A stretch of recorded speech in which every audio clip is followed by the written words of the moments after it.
Welcome to Crazy Good Talks with Deirdre Van Nest. In this podcast, we help growth-oriented financial advisors, leaders, sales professionals, and experts stand out and own the room every time they speak.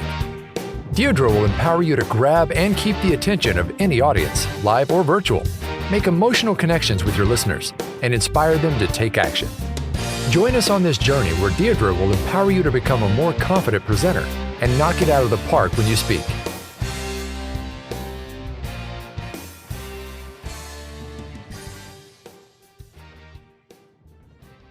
It's time to learn how to tell a story.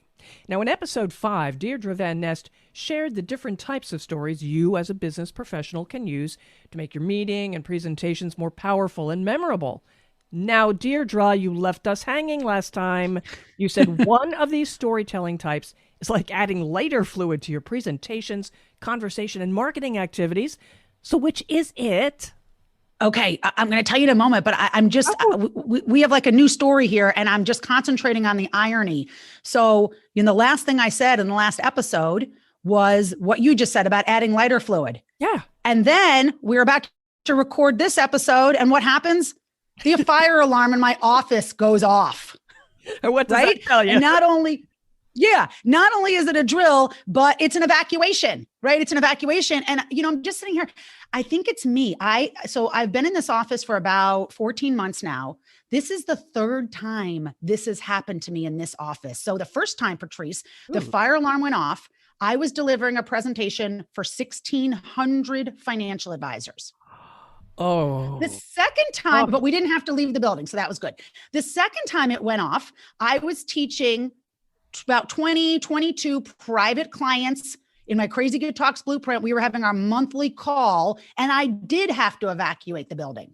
Oh no. Yes. And now this when I'm doing my podcast. So it's like it has this sense whenever Deirdre's recording. Whenever Deirdre is hot. Whenever Deirdre is hot. We need a fire alarm. There you go. When Deirdre's hot. So anyway, we just wanted to let you in behind the scenes that's what's been going on here between episode 5 and episode 6. We've been dealing with these fire alarms. So now we're back, just taking a deep breath. And we're going to talk lighter fluid. That's just we're going to talk lighter fluid. Maybe I shouldn't say that word anymore. So, okay. So the story, well, you know what, Patrice, let me have you guess. Let's do a quick review because it's been 2 weeks since our listeners have tuned in. There's 3 storytelling types every business owner eventually wants in their toolkit. And I say eventually because I don't want you to be overwhelmed thinking you've got to create all these stories overnight, right? You start with one, then you can add one and add another. It's an iterative process, but there's 3 storytelling types. There's the why story. You use the why story to develop trust, connection, and likability. It's why you do what you do and why you care about the person or persons you're talking to. The next one is what I call your desire story.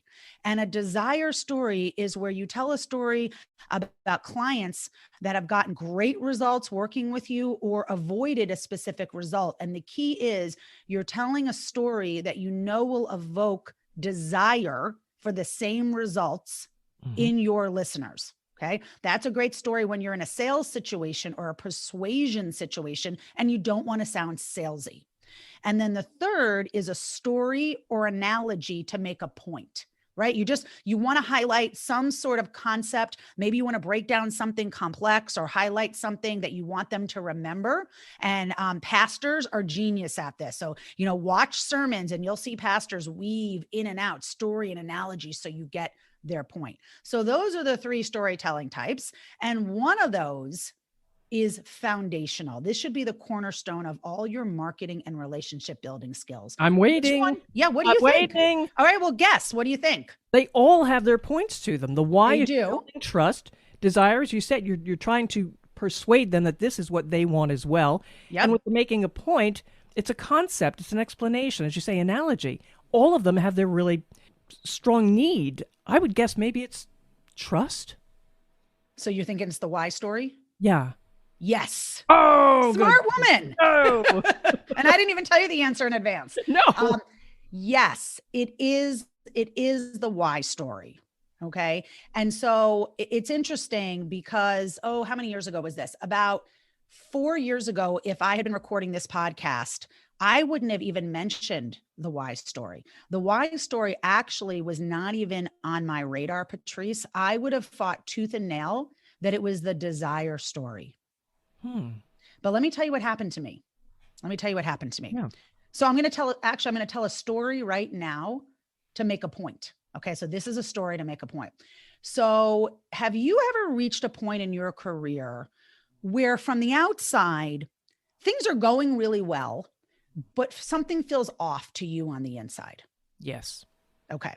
I think that's a common experience many Yes. people have. And so around 2014 or 15, I started just feeling off. And here's how it showed up for me. I'd been speaking professionally for, I guess, 5 years at that point. Would get great reviews from my audiences. My host would get rehired by the same companies, which is a great indication, right? That people are learning and liking it. But something just felt off. I felt unsatisfied. And the best way I can describe this, Patrice, it felt like whenever I got on the stage, I left a part of myself outside the room. And I couldn't. So you weren't bringing your total self to your work. Yeah. But I couldn't figure out why. Like it was sort of like, I'm animated. I'm giving all this great content, right? Like I felt like I was, but I just knew there was something missing. And I couldn't figure out what it was. And so after it was probably about 2 years of praying and soul searching, I had a conversation with a colleague of mine. And what I realized, or what she helped me realize, was I was leaving my heart and my heart for people outside the room. So you were acting on that stage. I wouldn't say I was acting, but what I was doing was I bought into the notion that I think a lot of business professionals buy into, that there is a different person that needs to show up in a business setting. And this different person is buttoned up, and they might be smiling and they might have emphasis, but they are a business professional, right? So they don't share their humanity very much. They don't sort of let you in, right? They don't really think that you care about that. And so what I realized, Patrice, is that I had spent, so now at this point, before I made the change, and I'll tell you what the change was, up until 2017. So I had spent pretty much 2008 until 2017. That's a long time, 9 years, trying to use, let's say, desire stories to prove my worth, to convince my audience that, yes, I helped this person get great results, and I helped this person get great results, and I helped this person get great results. And so yes, that should make you believe me and want to work with me. And it did, but it only went to a certain level, right? Because what I thought, and I think my listeners can identify this when I talk with clients about this, they're like, yeah, what I thought was that people just wanted the information that I could provide. They wanted it told in an engaging way, but they didn't really care. I was just a vessel for information. They didn't really care about the human being delivering the information as long as they got the information. Mm-hmm. And what I learned is that's completely false. People actually do care about the human being behind the information. And given the same set of information, if a listener connects with one of the presenters on a human level, even if it's the same exact content and not the other, they will always choose the human level connection over just straight content. Does that make sense? It makes absolute sense. Absolute sense. Yes. So what I'm hoping, if you take nothing else away from this episode today, is that you get that, because I'm on a mission, and I work a lot in financial services, and I'm really on a mission, particularly in that industry, because they've really come from this place of everything having to be very sort of buttoned up, corporate, very professional. And when I'm using the word professional, obviously you're going to be respectful of people. You're not going to be swearing, right? You're not going to talk about inappropriate things. So when I'm saying you don't have to be so professional, I don't mean those things. I mean, you don't have to act like you're removed, like you're a person with no emotion and just a vessel for content. I'm really hoping that whole industry and any other industry who is very much like this, that the people in it give themselves permission to actually be themselves. To be vulnerable. Yes. And to stop so hard trying to prove yourself and to start being yourself. Patrice, when I started being myself and stopped proving myself, magic happened. So let me tell you what that looked like for me and what I've seen happen to my clients who have taken this advice to heart and done the same. So in end of 2016, I realized I'm not bringing my full self. And at the beginning of 2017, it was January 11th, 2017. I'll never forget it. I was in Minneapolis doing a training for a group of about 40 financial advisors. And I shared a why story with them. For the very first time, I shared a story about why I do what I do in the financial services industry, why it's so important to me that they are able to connect with people and get them to make decisions and be this really top-notch presenter and communicator. And Patrice, I was very scared to share the story. I didn't know how people would respond. I speak mostly, 80% are men, and people have this myth that, oh, men just want the facts and figures. Completely false. But I kind of went in with that mentality, right? And I told the story. I took a chance and I told the story, and I'll never forget what happened. So as soon as I was done with the story, there were two advisors on the left-hand side of the room in the third row. Both of their hands shoot up. And I was like, okay. And I called on one of them, and that first gentleman said, hey, Deirdre, I just want you to know, I will believe anything you say right now. Oh, wow. Yeah. Like legit, those were his words. And I thought, okay, I've been spending years trying to prove my worth here. And literally one story about why I care about him and want to help him built that level of trust in a way that I had never been able to do before. So then the other advisor, calling him, and he said, I just want you to know, I appreciate that you're not here just trying to teach us something. You actually care about what we do and you understand how valuable it is. Wow. I awesome. was blown away, and you could feel the energy in the room was good before, but Patrice, you could feel it shift. And there was this, I can't even put it to words. There was just this amazing energy. Afterwards, people were coming up, they're hugging me. I mean, it was like, and I even went back the next day to talk to the general agent. People are still hugging me. It was a remarkable moment. And what happened since, so I started sharing why stories when I speak ever since that day. Within several months, my business results tripled. Wow. And and that started happening over the course of the next couple of years. My career just skyrocketed, and I can trace it all back to telling that story. But I started wondering, Patrice, well, maybe this is a fluke, right? Like maybe this is just me because I'm a presenter and I'm a speaker. Could this really work with my clients, particularly my advisors, my leaders, my wholesaler clients who are in a very technical industry? Would this work for them? So I started teaching my clients for the very first time this concept of the why story. I shared my experience. I taught them how to craft the story. They got out there and started telling it. And guess what happened? Same results. And so I've seen this consistently since 2017. So what's that, last 4 years? When my clients start adding in the why story, it's like adding lighter fluid to everything they do. And so now it's one of the primary things that I teach my clients is how to craft this why story. Outstanding. Yeah. Now, how did you choose your why story? Okay. So here's the choice. Let's talk about this because this is very important. Patrice, have you ever been in a situation where you're listening to a speaker, they start telling you something and you start thinking, oh, this is TMI, too much information. I did not need to know that. Yes. Okay. That's awkward, right? Yeah. That's awkward. So you start doodling little things on your pad of paper. Yeah. And you're almost like, I don't want to look like this is too much. I didn't need to know this. And what does this have to do with me? Okay. So what I'm not saying you do is just get up and air your dirty laundry, right? And just start talking about all the hard things and this and that happen in your life. That's not what we're talking about here. What we're talking about is choosing something that's happened in your life, good or bad, that has propelled you, that has impacted you to do the work that you do for this particular audience or this particular listener. Okay. So the key is your story has to be completely relevant to your listener.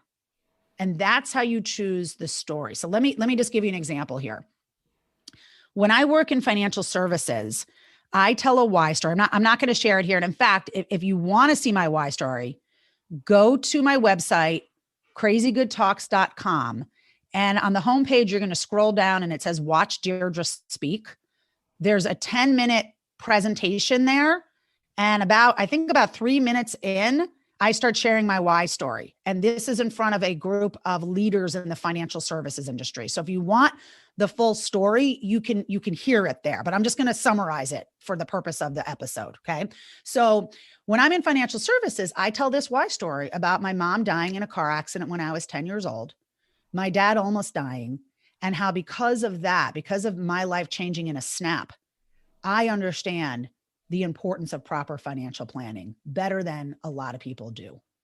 And how, because of that, I really honor and respect the work that my advisor and the industry does, and how my goal is to help them be the most powerful, persuasive communicator they can possibly be, so that they can inspire and compel their clients who might want to sit back on their laurels to make the important planning decisions they should be making today, rather than putting it off for someday.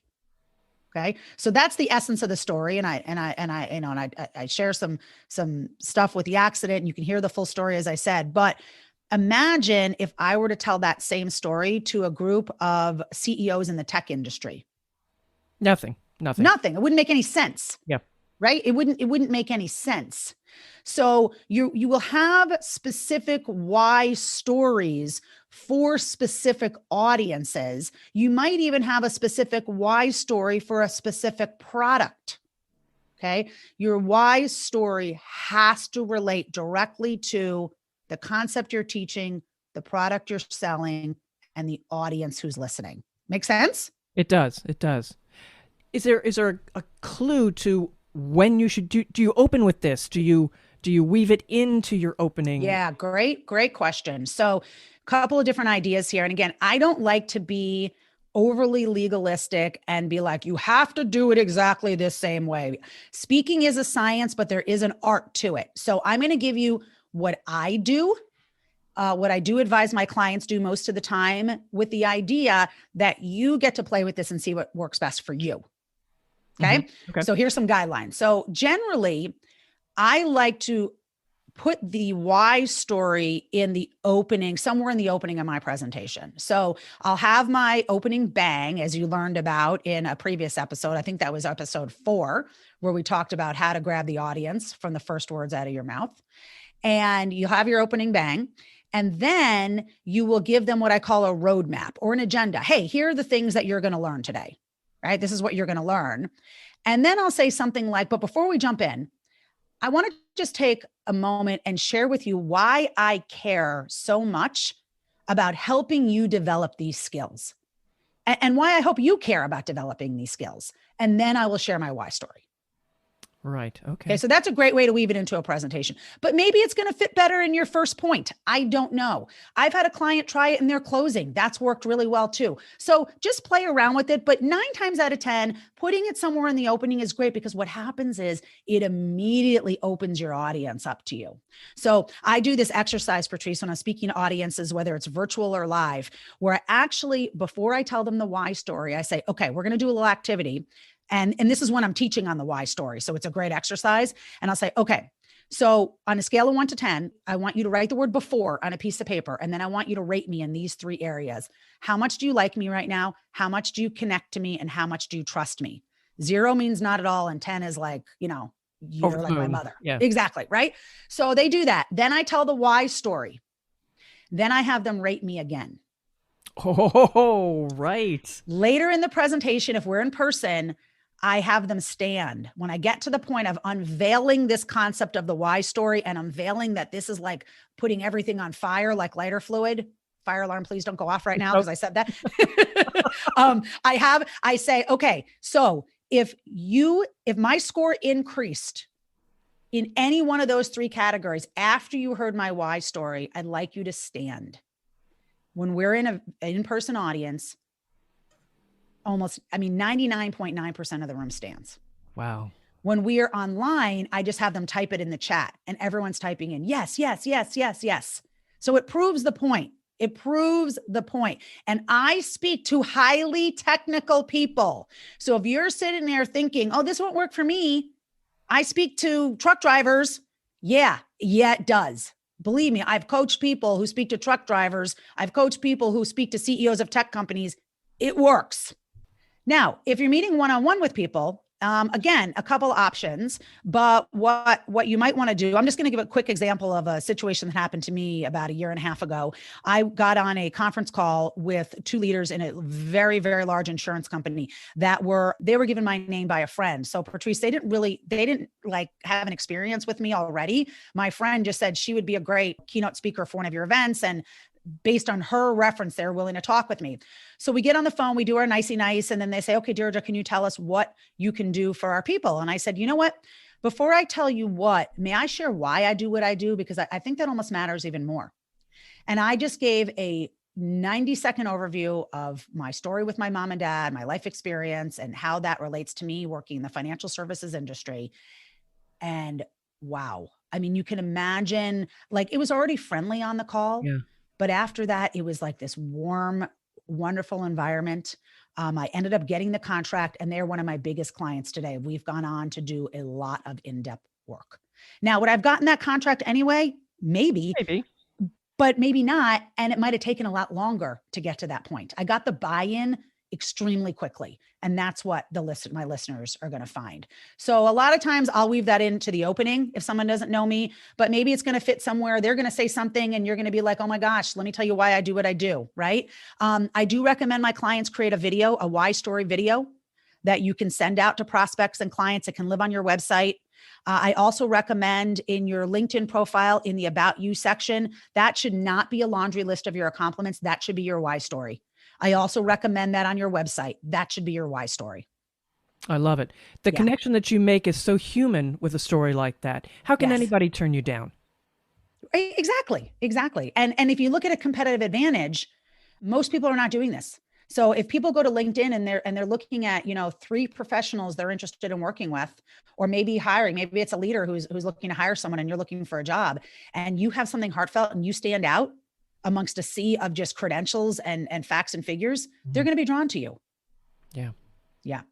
You want to get into the how? Let's get into the how. Okay, go ahead. So here's what I'm going to do. I am going to tell a why story that I share when I'm speaking to anyone other than a financial service professional. So I told you there's two, you need different types of why stories. You might have one that's specific to a niche or to a product, and then you might have one that's general. So this is my general one. And then I'm going to point out a few pointers on what went into creating the story. Does that sound good? Absolutely.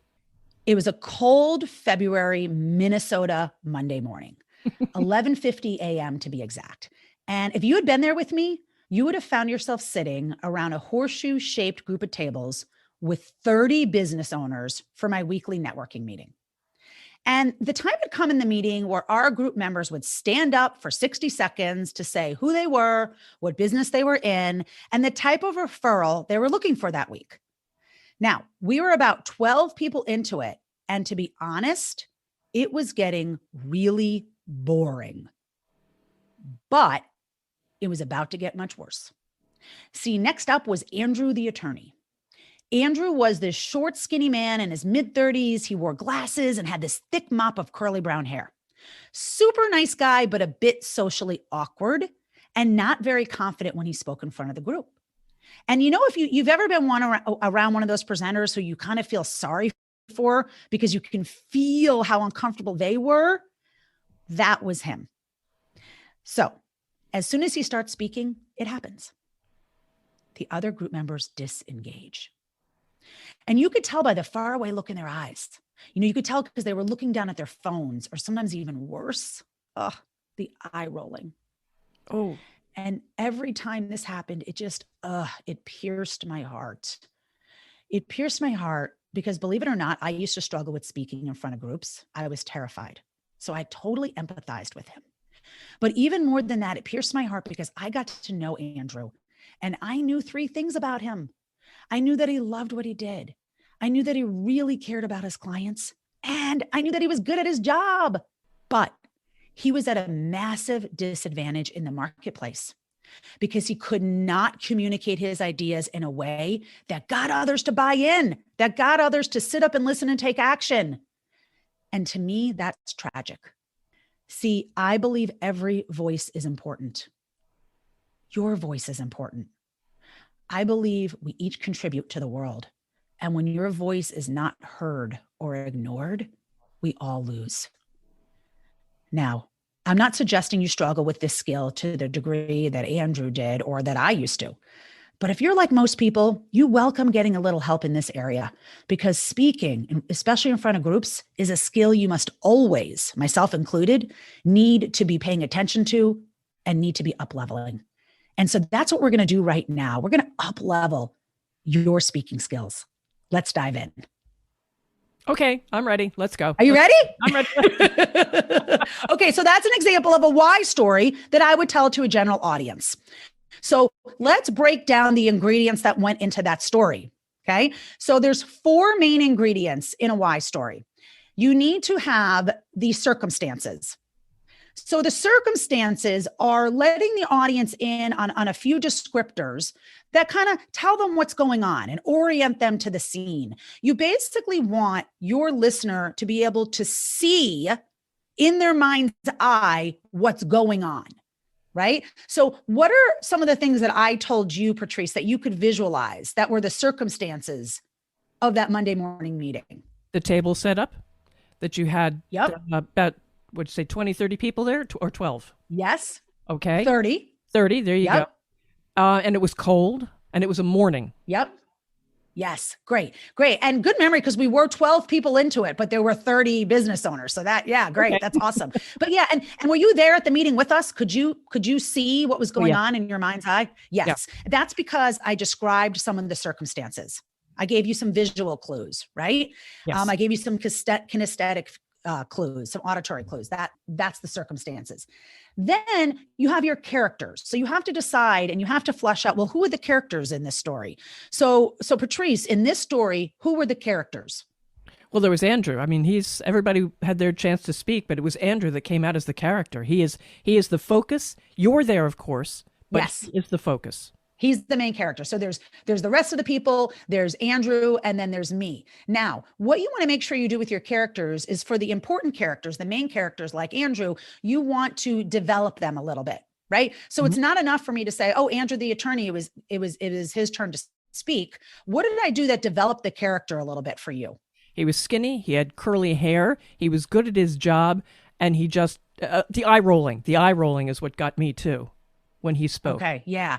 And the eye rolling was part of the circumstances, but as it relates to Andrew, skinny, good at his job, right? I told you he was an attorney, he had this mop of hair, but I also told you some things. When you have characters in your story, what you want to do is you want to give some details that will connect them with the listener on a human level. You want your listener to connect and care about your characters, unless it's like an evil character, then you don't want them to connect, right? But you still want them to connect with, like, oh, I don't like that person, I hope they don't win. But what did I say about Andrew that got you feeling connected to him as a real live human being? I felt that he was vulnerable, and it wasn't any fault of his. Yes. So what I said to make you feel vulnerable was, hey, those kind of presenters that you just felt bad for, because they're so uncomfortable and awkward that you feel, right? You feel awkward. And then I told you, like, he's good at his job. He really cares about people. He loved what he did, right? So I made Andrew a human being. You have to make your characters a human being, because here's a storytelling. I don't know if it's a trick, but a byproduct of storytelling is, when your characters connect with your listener, who do you think the listener actually connects with? When your character connects with the listener? Yep. Who do you think the listener actually connects with? The storyteller. Yes, the storyteller.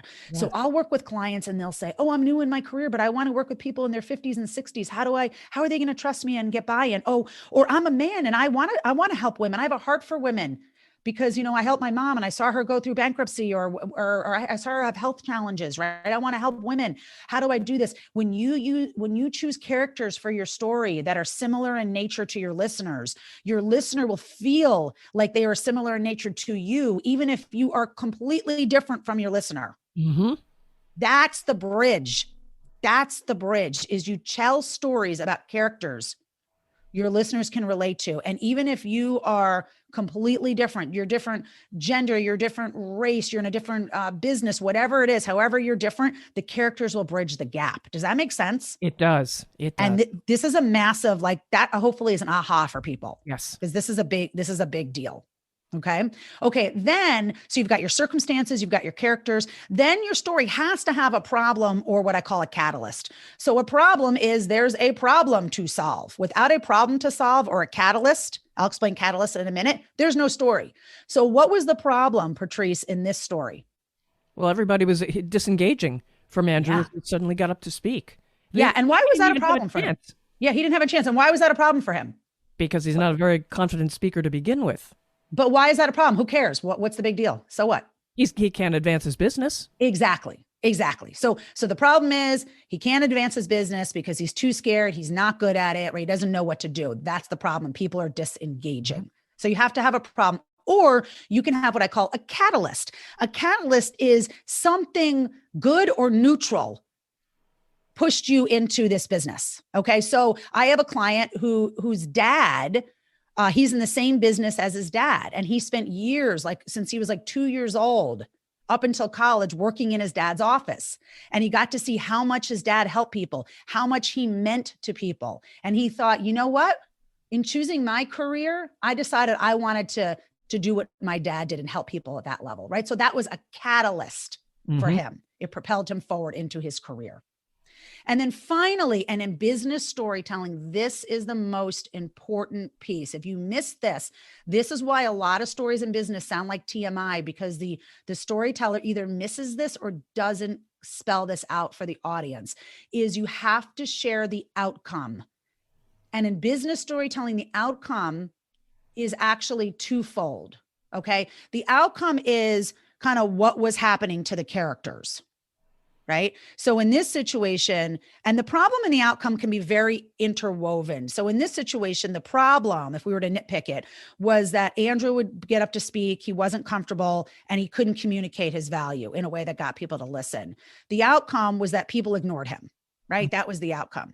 But the outcome that I had to go into next was the outcome that had on me, in propelling me to be a speaking coach. Does that make sense? Yes. So if I had just left it at Andrew had this problem and then said, okay, let's jump in, it would be like, what? Like, It would feel like, right? Like why did you tell that story? Yeah, exactly.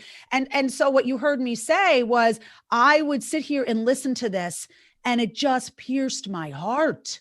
And here's why it pierced my heart. Right? I knew these things about him. I used to be scared. And I knew that he could do better with some skills and some training. And so that's one of the reasons why my life work is centered around this and the reason why I want to help you. And I talked about everybody has a voice, and with some help, your voice can be heard. Does that make sense? Absolutely.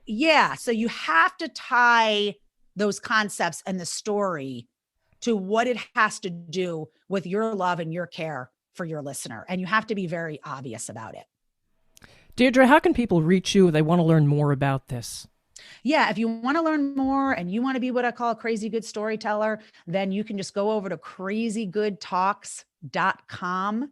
And if you're a corporate leader and you're wanting to bring some training to your team, click on the homepage. There's a button that says corporate and learn more. Click on there, scroll down, and you'll see another button that says schedule a call. If you're an individual, click on the individual learn more button, scroll down, and you'll see where it says schedule a complimentary strategy session. Click on there and we'll we'll have a conversation and see where we're at and help you become a crazy good speaker. And this is Deirdre Van Ness podcast, Crazy Good Talks. Subscribe with the subscribe button on this page, share with others, and rate it using the star system as well. I'm Patrice Sikora, and let's talk again later.